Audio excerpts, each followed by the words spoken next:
pastora Sandra falando. Vamos ao segundo áudio, falando sobre oração. Onde eu li com vocês, 2 Crônicas, no capítulo 20, contando um pouco sobre a história de Josafá. Josafá continuou a sua oração, lá no verso 7. Não és tu, nosso Deus, que expulsastes os habitantes desta terra perante Israel, o teu povo, e a deste para sempre aos descendentes do teu amigo Abraão?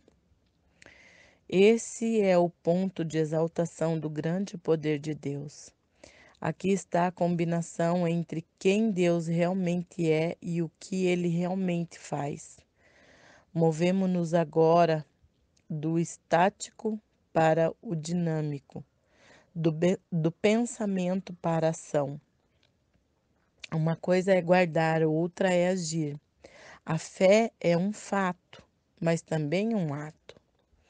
Depois que declarou exatamente a quem estava orando e reconheceu o que Deus havia feito por Israel no passado, Josafá começou a citar exemplos de situações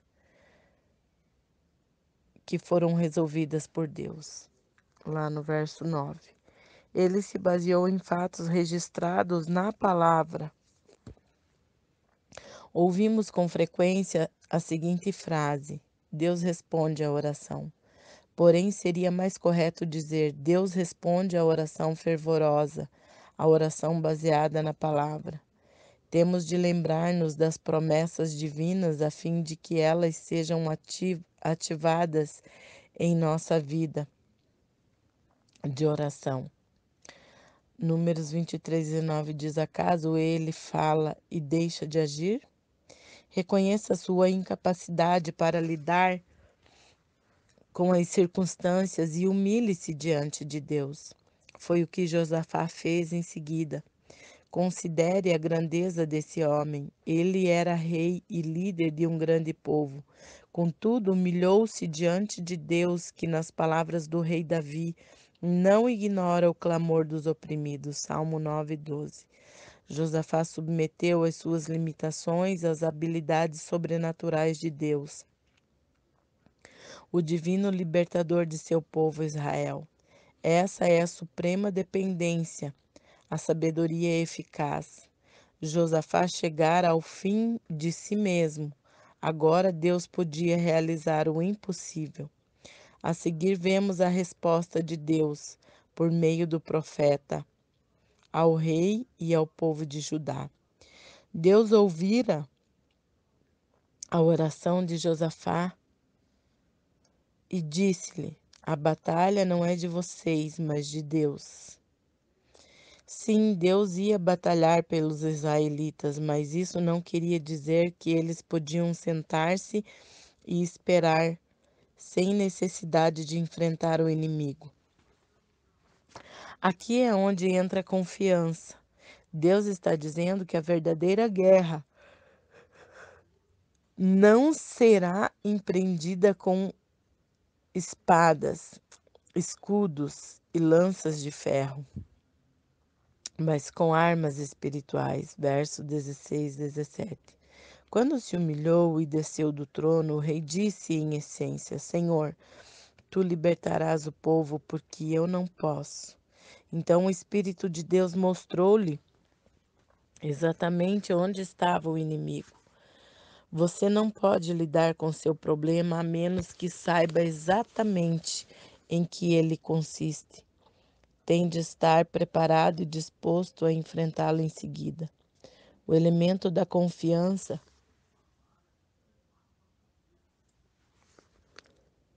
O elemento da confiança só se manifestará depois que você estiver pronto e completamente desarmado da própria força para enfrentar o inimigo, desejando que Deus batalhe por você.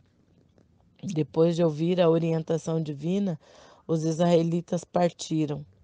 A libertação de Deus requer ação da nossa parte. Ação baseada na fé, na palavra que ele enviou, na salvação que ele prometeu. e a ação deve estar baseada no tempo perfeito de Deus. Judá teve de sair do conforto de Jerusalém para enfrentar o inimigo face a face. Se o grande exército alcançasse as portas da cidade, seria tarde demais para agir. Assim, tiveram de sair da posição defensiva para a ofensiva a fim de conquistar a vitória. O passo final e mais sublime foi o louvor e a adoração ao Senhor.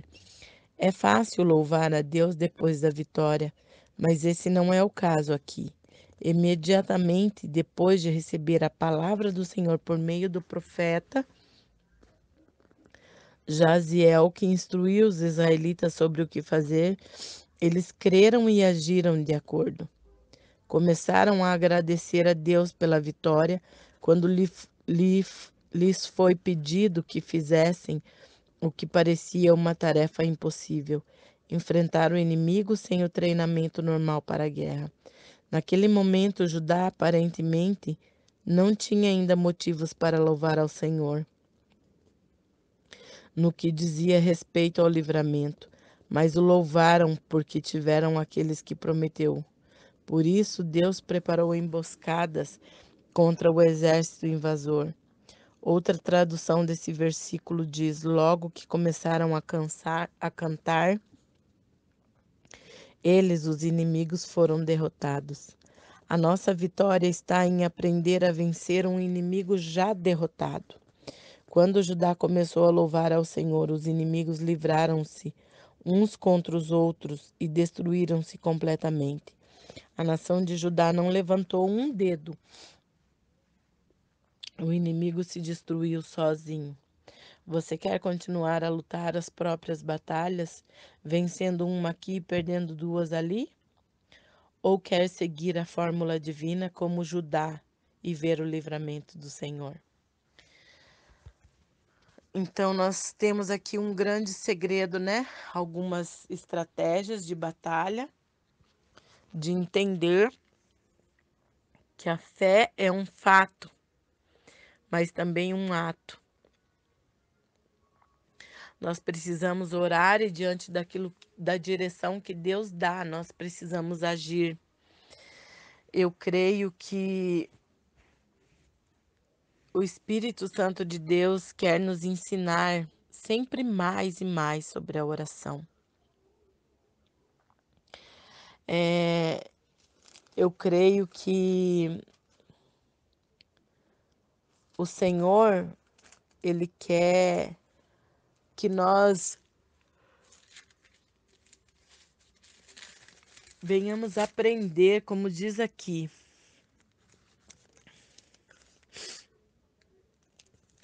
receber uma unção do Senhor que pode transformar o nosso medo em confiança. Independente daquilo que a gente está vivendo, né? Existem situações que nos causam medo, pavor, principalmente quando é algo inusitado que você nunca viveu. E eu creio em nome de Jesus que esse tempo de oração, o inimigo pode até se levantar, mas ele se levanta para cair. Essa questão da adoração é algo que nós precisamos praticar. Adorar ao invés de murmurar e reclamar. Pela fé, adorar, porque enquanto a gente está adorando o Senhor, é fazendo aquilo que realmente nascemos para fazer, adorando o Senhor. Ele tem a vitória para as nossas vidas. Amém? Que Deus abençoe vocês, em nome de Jesus.